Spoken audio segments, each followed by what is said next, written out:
क्या है आध्यात्म? दर्शन, चिंतन धारा, विद्या या संस्कृति की परंपरागत विरासत। आध्यात्म दर्शन यानी जीवन का शाश्वत सत्य। मानव जीवन से जुड़े शाश्वत सत्यों को जानिए और समझिए उपासक डॉक्टर सोहन राज तातेड़ से हमारे खास कार्यक्रम आत्मविज्ञान में। आत्मविज्ञान यानी सही दृष्टि, सही सोच। भाई और बहनों, मातृशक्ति को नमन।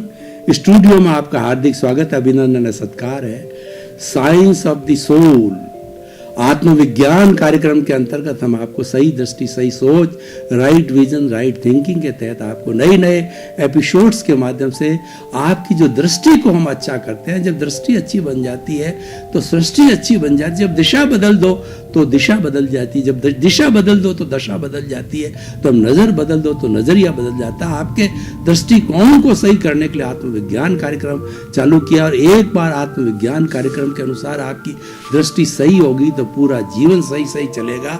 और ये नए नए एपिसोड्स के माध्यम से हम आपकी दृष्टि को सही करते हैं। तो आज का हमारा बहुत ही सुंदर जो विषय है, अल्टीमेट विषय है, वो है कि संलेखना संथारा। भाई और बहनों, नदी दो तटों के बीच में बहती है। हमारा जीवन भी दो तटों वाला है।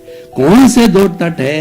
एक हमारा जन्म है और एक मृत्यु है, और ये निरंतर चलता रहता है। आज जो जन्म है उसका नेक्स्ट पक्ष मृत्यु है, और मृत्यु से जुड़ा हुआ ही जीवन है, वापस जन्म है।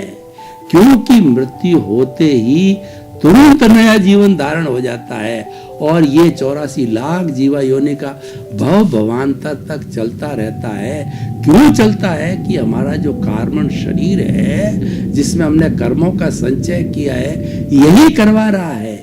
राग द्वेषी कर्मों का बंधन करता है और राग द्वेषी कर्मों का बंधन का भुगतान कराता है। इसीलिए राग द्वेष को जीत लेते हैं, यानी कार्बन शरीर को शुद्ध कर देते हैं, जितेंद्रिय बन जाते हैं। तो जितेंद्रिय बनने के बाद में हम परमात्मा बन जाते हैं। हमारे कोई कर्म शेष नहीं रहता है। तो इन सब कर्मों को खपाने का हमारा जीवन का लक्ष्य होता है। अब देखिए कि जब मनुष्य का जन्म, जब बच्चे का जन्म होता है तो बड़ा उत्सव मनाया जाता है, बड़ी खुशी होती है। तो हमको दूसरा जो पक्ष है, मृत्यु है, उस वक्त भी हम खुशी क्यों न मनाएं? हम मृत्यु का वर्ण क्यों न करें? हम एकांगी क्यों बने कि जन्म के समय तो हम खुश रहे और मृत्यु के समय हम उदास हो, दुखी हो। और मृत्यु का जो दूसरा पक्ष है, वापस जन्म है। तो ये एक दूसरे से जने हुए, और जो हम जन्म लेके आए हैं वो मृत्यु होने के बाद में जन्म होता है, और उसमें कोई समय नहीं लगता है। व्यक्ति की मृत्यु होते ही अधिकतम 4 समय के अंदर वो जन्म ले लेता है। एक समय हम पलक झपते हैं, जो असंख्य समय चले जाते हैं। यानी नेग्लिजिबल टाइम के अंदर आत्मा जो है कहीं भटकती नहीं, कि रुकती नहीं है। नेग्लिजिबल टाइम के अंदर अगले आयुष्य के अनुसार है वो जन्म ले लेती है। तो हमको जन्म का उत्सव मनाते हैं तो मृत्यु का भी उत्सव मनाना चाहिए। जे कम्मे सूरा से धम्मे सूरा। जो कर्मवीर होते हैं वही धर्मवीर होते हैं। जो पुरुषार्थी होते हैं वह बड़े बड़े युद्ध करते हैं। उसी तरीके से जो धर्म का युद्ध करने वाला धर्मवीर होता है, और जो धर्मवीर होता है वो मृत्यु का आलिंगन करता है। वो मृत्यु को बुलाता है कि मैं तैयार हूं, आप आ जाइए, मुझे ले जाइए। मुझे बिल्कुल घबराहट नहीं है, क्योंकि मैं सनातन सत्य को जानता हूं, मैं कुदरत के कानून को जानता हूं, मैं अल्टीमेट ट्रुथ को जानता हूं कि मेरा जन्म हुआ है तो मृत्यु निश्चित है। हर संजोग के साथ में वियोग जुड़ा हुआ रहता है। तो मैं सनातन सत्य को जानता हूं, तो मैं आपको इनवाइट करता हूं। होता क्या है कि हमारा शरीर काम करते करते जो है बाद में घिस जाता है, तो वो जीर्ण शीर्ण हो जाता है। एक आखिर आयुष्य के पूरा होने के समय से कुछ पूर्व की स्थिति ऐसी होती है कि शरीर के अंदर बीमारी का होना, शरीर काम न करना, शरीर एकदम जवाब दे देना, जीर्ण शीर्ण हो जाना, बंद होने की स्थिति में आ जाना। जैसे मशीन कैसे बंद होती है कि मशीन जो है झटके खाती खाती फिर वो बंद हो जाती है, गिर जाती है, उसी तरीके से ये हमारा शरीर जो है झटके खाता खाता जो है ये गिरने लग जाता है। जब शरीर जीर्ण शीर्ण हो जाता है तो जो धर्मवीर होता है उसको क्या करना चाहिए कि उसको वो संलेखना संथारा करता है। वह उसको मालूम पड़ जाता है शरीर सहयोग नहीं कर रहा है और उसका पुरुषार्थ बड़ा होता है। तो पुरुषार्थ बड़ा होने पर क्या करेगा वह कि पहले जो है संलेखना चालू करेगा। संलेखना मतलब संथारा लेने की पूर्व स्थिति होती है। संथारा का मतलब है खुशी खुशी इस शरीर को छोड़ना, मृत्यु को आलिंगन करना, ये संथारा है। उसके पहले वह अपने जो है वो अपने खुद की साक्षी से, अपनी आत्मा की साक्षी से, परिवार वालों के साथ में और गुरु से आज्ञा लेकर के बकायदा वो जो है संलेखना चालू कर देता है। संलेखना चालू कैसे होती है कि हमारा ये शरीर होता है ये भोजन और पानी से चलता है। तो व्यक्ति को मालूम है कि अब ये जीर्ण शीर्ण हो रहा है तो वो पहले अपने पुरुषार्थ के द्वारा, हम प्रतिदिन मान लीजिए कि 10 द्रव खाते हैं, 15 द्रव खाते हैं, तो धीरे धीरे छोड़ता छोड़ता एक ही द्रव पे आ जाता, रोटी के द्रव पे आ जाता है, रोटी और पानी के द्रव पे आता, फिर धीरे धीरे धीरे वो छोड़ता छोड़ता जो है खाली पानी पे आ जाता है।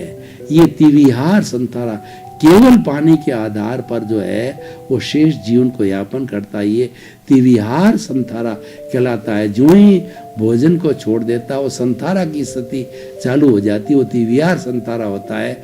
और कई तो बहुत मनोबल वाले होते हैं कि उस पानी को छोड़ते छोड़ते हुए चौविहार संथारा की स्थिति में आ जाता है। और तब तक उनके शरीर के अंदर, उसकी आत्मा के अंदर साक्षी रहती है, उसका मनोबल रहता है और वो बकायदा कहता है कि मुझे पानी छुड़वा दो, पानी का त्याग कर दो, वो चौविहार संथारा हो जाता है। ये मृत्यु को आलिंगन करने की पूर्व की स्थिति है, वो संथारा कहता है। और उसके पूर्व जो 10 दिन, 15 दिन, 20 दिन सारी तैयारी की जाती है वो संलेखना कहलाती है। संलेखना का मतलब है कि मृत्यु के आलिंगन की तैयारी।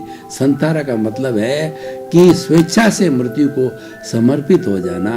तो इसीलिए संलेखना संथारा ये आत्महत्या नहीं है। कुछ लोग इसके भाव को नहीं समझते उसको आत्महत्या का दर्जा देते हैं कि वह उस व्यक्ति को मारने की प्रक्रिया है। स्नेह ने उसका भोजन छुड़वा करके, जब भोजन छूटेगा तो व्यक्ति मरेगा ही, तो जबरदस्ती नहीं छुड़ाया जाता उसको भोजन। उसकी आत्मा की साक्षी से, उसके स्वयं के द्वारा है, निवेदन किए जाने पर उसके परिवार के सदस्य या उसकी गुरु की आज्ञा से जो है वो छुड़ाया जाता है। तो इसलिए ये आत्महत्या नहीं है, ये तो मृत्यु का आलिंगन है।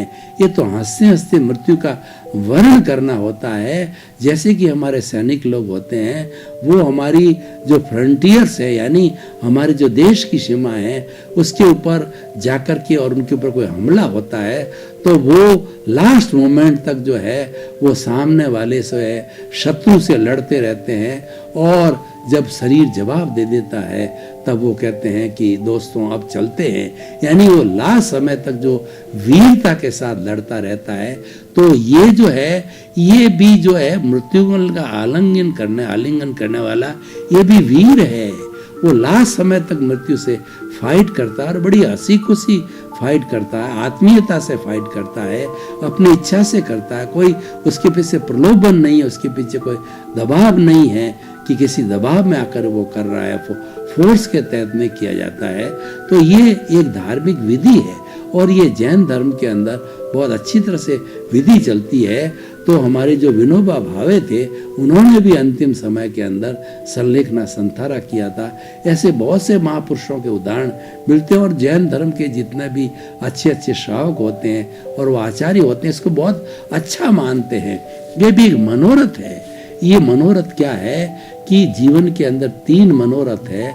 पहला मनोरथ ये है कि मैं सब जो है जितने भी मेरी ये धन संपत्ति है इसकी सीमा करके कब अच्छा श्रावक बनूंगा। और दूसरा मनोरथ ये है संपूर्ण संपत्ति को मैं छोड़ करके कब साधु सन्यासी बनूंगा।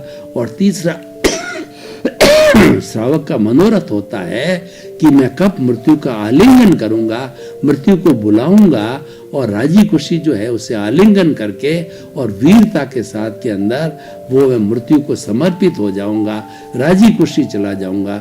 ये सारा संलेखना संतारा है। तो कई लोगों ने अभी क्या है कि इसके ऊपर रिट लगाई और ये कोर्ट के अंदर केस लड़े कि ये तो आत्महत्या है। तो उसके सामने दलीलें की गई कि ये तो एक धार्मिक स्वतंत्रता है, अपनी आत्मशुद्धि का जरिया है, अगले पे कोई फोर्स नहीं डाला जाता है, कोई दबाव नहीं डाला जाता। क्यों दबाव डालेगा? संलेखना संतारा करने वाला जो है 15 दिन 25 दिन महीना भर 2-2 महीने निकाल देते हैं, वो धीरे धीरे छोड़ते हैं, वो तो नियोजित रूप से छोड़ते हैं और इसको एक साधना का रूप देते हैं कि मैंने हंसी खुशी जन्म लिया है तो मृत्यु भी हंसी खुशी में इसको आलिंगन करूं।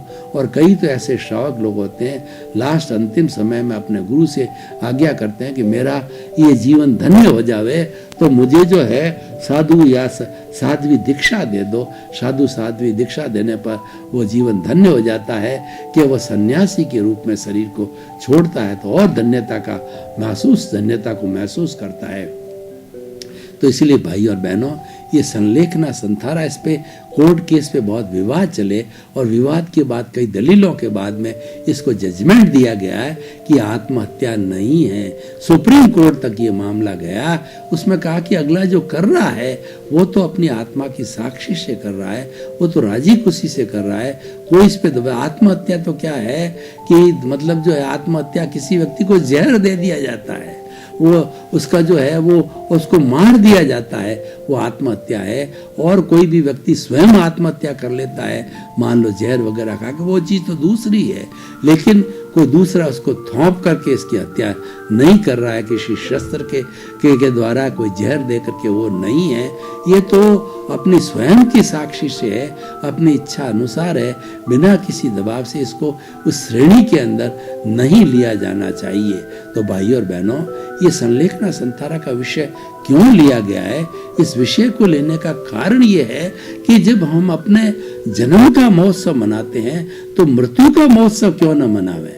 मृत्यु के महोत्सव को ही संलेखना संतारा कहते हैं कि आपको तो दोनों चीजों को एक समान समझना चाहिए। जैसा जीवन है वही मृत्यु है, वही नदी के दो तट होते हैं, दोनों बराबर होते हैं। और जो आज हमने जन्म लिया है इसका दूसरा पक्ष देखें तो मृत्यु होकर के जन्म हुआ है, और जब ये मृत्यु होगी तब अगला जन्म होगा। यानी ये तो श्रृंखला, ये तो चलती रहती है। तो हम दोनों को इसको सत्यता के तराजू पर तोले, दोनों को सत्य माने, तो हम इसकी तैयारी क्यों नहीं करें? इसकी की जानी चाहिए। लेकिन तैयारी वही करता है जो बहुत लोग जो है वो उच्च जो है चिंतन वाले होते हैं, आत्मशुद्धि वाले होते हैं, वही करते हैं। इसके पीछे सबसे बड़ा लक्ष्य क्या रहता है कि मेरा अंतमति सो गति, अंत समय के अंदर संलेखना संतारा के साथ में जाऊं तो मेरी गति अच्छी हो, यानी कि मेरे भवों के अंदर कमी हो, और भवों के अंदर जितनी कमी होती है उतने मोक्ष की ओर अग्रसर होते हैं, मोक्ष की ओर प्रयाण करते हैं। तो संलेखना संतारा हमारे आत्मशुद्धि का परिचायक है। ये आत्महत्या नहीं मानना चाहिए और ये मृत्यु का आलिंगन है। इसके पहले सारी तैयारी की जाती है, सिस्टमेटिक तरीके से चलता है, योजना बद्ध होके चलता है। सबसे पहले तो व्यक्ति का शरीर जीर्ण शीर्ण होने लग जाता है, उसको आभास होने लग जाता है कि अब मेरा शरीर ज्यादा टिकने वाला नहीं है। तब वो पुरुषार्थ करता है, वो अपने परिवारजनों को कहता है, अपने गुरु से आज्ञा मंगवाता है कि मुझे संलेखना संतारा की आज्ञा दो। और बाकायदा जिस पीरियड में संलेखना संतारा चाहे साधु की हो चाहे श्रावक की हो, तो उसके परिवार के जन साधु के साथ में साधु होते हैं, बड़ी परिचर्या करते हैं, उसको हर वक्त ज्ञाता दृष्टा भाव में रखते हैं, आत्मचिंतन में रखते हैं, अपने स्वभाव में रखते हैं, कभी विभाव में नहीं जाने देते। उसी तरीके से श्रावक हो तो साधु साध्वी हैं, उनके निमित्त बनते हैं और उनके परिवार वाले निमित्त बनते हैं। हर वक्त जो है उनको अच्छा चिंतन कराया जाता है, आत्मचिंतन कराया जाता है, और आत्मचिंतन के अंदर जो है वह लुब्ध होकर के, और वह किसी भी तरह से जो है वो उसको उसके भाव इधर उधर नहीं बिखरे, उसके भाव जो दृढ़ रहे, यानी अपने स्वभाव में परिणति करे, स्वभाव में रहे, विभाव में नहीं जाने।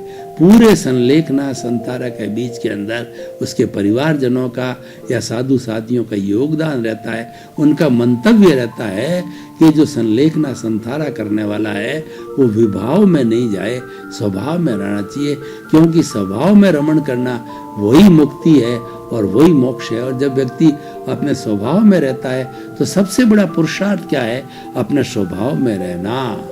और विभाव में जाना जो है ये दुख का कारण है। विभाव में जाते ही जो है हम कर्म बंधन से युक्त हो जाते हैं, और विभाव के कारण ही ये हमारा कर्म शरीर खड़ा है, और वो सारा कर्म शरीर स्वयं ही विभाव कहता पकड़ने वाला है। वह जड़ है और जो है हमारे इस शरीर को भी विभाव में डालता है। इसीलिए स्वभाव में रहना पुरुषार्थ है, और विभाव में जाना जो है वो हमारा भोग है। जब हम विभाव में जाते हैं तो हम नए नए कर्मों का अर्जन करते हैं और साथ साथ में भोगते भी हैं। तो भाई और बहनों, यह एपिसोड इतना सुंदर है कि ये हमारे एक अलग तैयारी के लिए, हम जीवन के अंदर सभी तरह की तैयारी करते हैं। कोई RAS IAS का कंपटीशन का एग्ज़ाम देना चाहता है तो वह सबसे पहले क्लासेस अटेंड करता है और उसकी सारी तैयारी करता है। कोई भी बच्चा है तो अपनी परीक्षा के पूर्व तैयारी करता है। तो उसी तरीके से जो साधक है जिसको कि मृत्यु का आलिंगन करना है और हंसते हंसते जो है मृत्यु को इनवाइट करना है, तब वो संलेखना संतारा की स्थिति में जाता है और संलेखना संतारा प्रारंभ करता है। कोई मजबूरी के साथ, कोई दबाव के साथ, कोई प्रलोभन के साथ वो नहीं दिया जाता है। तो बड़ी सुंदर सी बात है। जो लोग इसको आत्महत्या मानते हैं तो प्रथम दृष्टया ये बात खारिज हो जाती है कि जो आत्महत्या वो तो बाई फोर्स कराई जाती है, दबाव से कराई जाती है, और इसमें किसी तरह का दबाव नहीं है। अब तो सुप्रीम कोर्ट ने बहुत क्लियर कर दिया है। अब इसीलिए बार बार रिट लगाने की जो अवस्था है, जो बातें हैं, अब वो समाप्त हो गई है। और क्योंकि सुप्रीम कोर्ट तक मामला पहले नहीं गया था, पहले लोअर कोर्ट तक चलता था, अब सुप्रीम कोर्ट में जाने के बाद में इसकी फाइनल दलीलों को देने के बाद के अंदर दो चीज़ें बड़ी स्पष्ट हो गई। बाल दीक्षा और ये संलेखना संतारा बाल दीक्षा के लिए कहा गया है कि हमारी भारतीय संस्कृति के संविधान के अंदर यह जो स्वतंत्रता है हर एक व्यक्ति को कि वो 9 वर्ष का हो तो उसमें समझ आ जाती है। माँ के गर्भ में जन्म लेने दीक्षा लेने तक 9 वर्ष का कोई भी दीक्षित हो सकता है। वो दीक्षित होके समझ आ जाए कि स्वतंत्रता है, वो कौन सा संन्यास का रास्ता अपनाए या फिर वो बड़ा होके गृहस्थ का रास्ता अपनाए। वो स्वतंत्रता में किसी को डिस्टर्बेंस नहीं किया जानी, संवैधानिक स्वतंत्रता है, ये हमारे भारतीय संविधान में दी गई है। तो अब क्योंकि कोर्ट ने इसको फैसला कर दिया है तो बाल दीक्षा के साथ साथ के अंदर ये जो हमारा संलेखना संतारा है इसको भी एक अनुमति मिल गई है। ये एक धार्मिक प्रकल्प है, ये धार्मिक प्रक्रिया है। हर एक व्यक्ति नहीं कर सकता है, न करवाई जाती है, न कोई दबाव दिया जाता है। ये हमें वही व्यक्ति जो अलग पुरुषार्थ करने वाले हैं वही व्यक्ति कर सकते हैं, और जिनका जो है बहुत विल पावर बहुत ऊपर होता है, जिनके अंदर जो सहन करने की शक्ति अलग होती है वही कर पाते हैं। तो इसको हम जो मृत्यु कैसे मान, हम जो है हम इसको मृत्यु दंड कैसे मान सकते हैं? मृत्यु दंड नहीं है, ये मृत्यु की नहीं जाती है, इसके लिए स्वयं उसको इनवाइट करता है और वो प्राप्त करता है। तो भाई और बहनों, संलेखना संतारा के अंदर क्या किया जाता है और ये सारी विधि कैसे की जाती है उसके बारे में हम थोड़ा प्रकाश डालेंगे। सबसे पहले तो जो साधक चाहे साधु है या चाहे श्रावक है, वो ये निर्णय करता है कि मुझे संलेखना संतारा करना है, यानी कि जो है मुझे उस लाइन के अंदर जाना है, तो वो धीरे धीरे क्या है अभ्यास चालू करता है।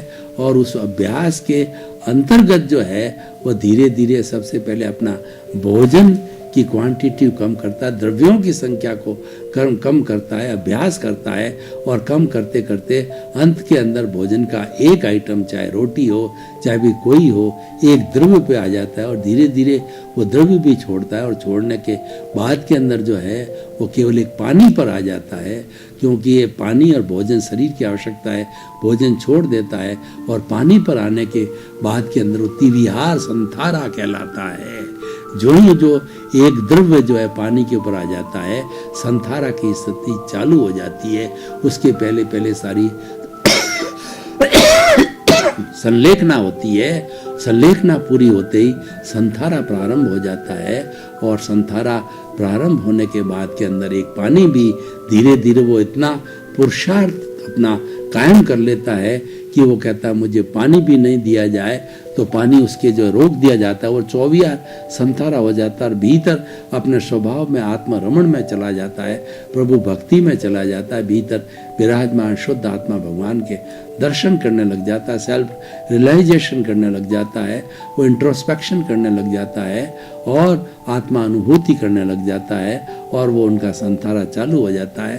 अब उनका आयुष्य पर निर्भर करता है कि वो आयुष्य जो है कितना है, तो आयुष्य के अनुरूप जो है वो उतने समय तक फिर जिंदा रहता है, और जब आयुष्य पूर्ण हो जाता है तो कहा जाता है कि संथारा सीज गया, और संथारा सीजने के बाद इधर तो संथारा सीजता है, इधर उसका आयुष्य पूरा होता है, तो व्यक्ति जो आत्मा है इस शरीर छोड़ करके अन्य स्थान पे चली जाती है। और संलेखना संथारा कहने के बाद में कहा जाता है क्योंकि जो व्यक्ति जिस लेशिया में मरता है उसी लेशिया में जन्म लेता है।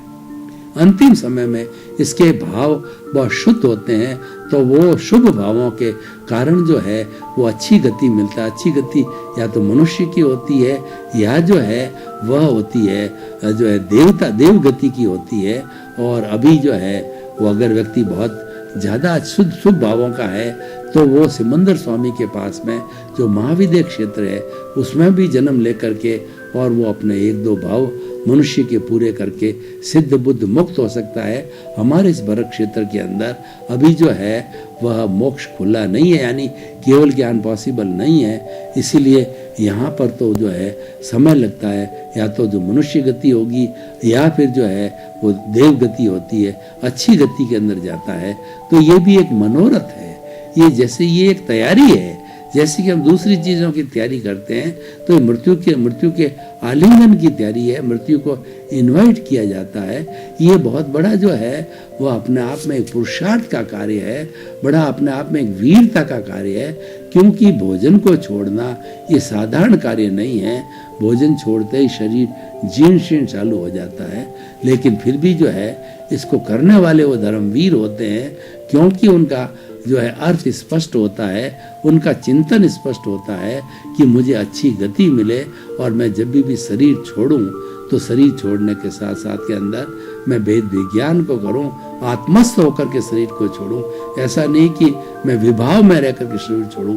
विभाव क्या होता है, इधर तो ऊपर डॉक्टर का जो है ड्रिप चढ़ रहा है और इधर वो जो है वो सारा इंस्ट्रूमेंट्स है, उसके तहत जो है वो एकदम बेहोश की स्थिति में हो और उसको कोई चीज़ मालूम ही नहीं पड़े, तो वैसी स्थिति साधक होता है कि वो मुझे वैसी स्थिति नहीं चाहिए, मुझे तो ऐसी स्थिति आनी चाहिए कि उस स्थिति में मैं अपने आप को स्वभाव में रमण करता हुआ देखूं।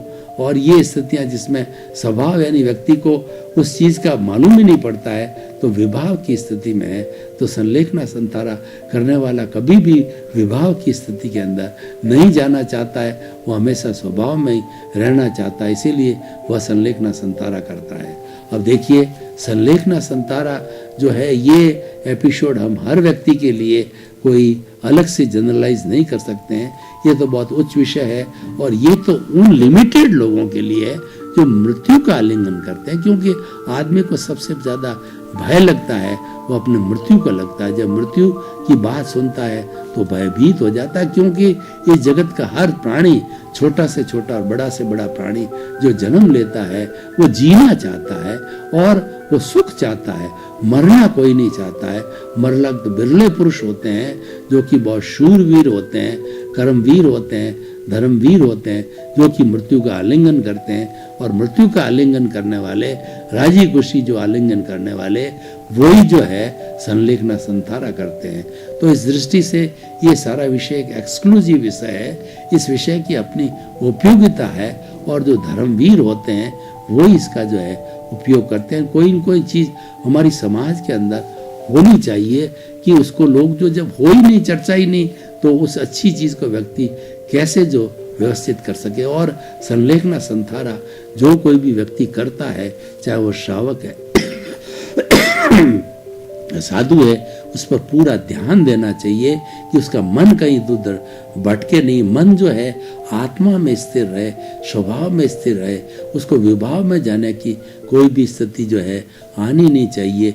ये जो ऊपर वालों को ध्यान रखना जरूरी होता है। और कई लोग भाग्यशाली होते हैं और गुरु का उन पर आशीर्वाद होता है, तो गुरु से जो है वो आज्ञा मंगवा कर वो है उस समय में साधु जीवन भी को भी स्वीकार कर सकता है। साधु साध्वी बनने के बाद में बाकायदा वो अपना घर छोड़ देता है और साधु साध्वी समाज है वो उनको समर्पित कर देते हैं। भाई और बहनों, आपका बहुत बहुत धन्यवाद। आप जो है आत्मविज्ञान कार्यक्रम बराबर देख रहे हो, देखते रहना चाहिए। आत्मविज्ञान कार्यक्रम में हम आपको नए नए सूत्र और नई नई बातें आपको जो है पॉजिटिव थिंकिंग देते हैं, आपकी नेगेटिव थिंक को तिरोहित करते हैं, ताकि कि आपका जीवन धन्य बनता है, आपको सम्यक दर्शन मिलता है, राइट विजन मिलता है। और हमारा उद्देश्य सर्वे भवन्तु सुखिनः सर्वे भवन्तु निरामया।